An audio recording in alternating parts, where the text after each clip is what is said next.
Yeah, I mean, it's interesting that there's been so many recent cyber attacks in the news at the moment, and I think what it's doing is putting cybersecurity back to the front of people's minds.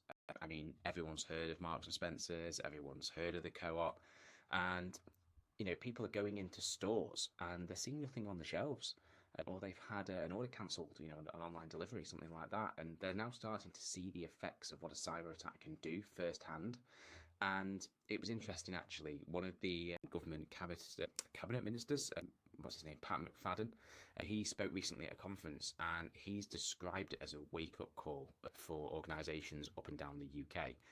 And you can just imagine the amount of money that those organisations, your Marks and Spencers, your co-ops, spend on cybersecurity, and yet the criminals still got in. So you've got to ask yourself, what chances do SMEs have when they've got, such a small budget compared to those guys? But the reality is the basics can actually be done at such a small cost. I know you'll know about Cyber Essentials, and it's such a good scheme that gets those basics in there.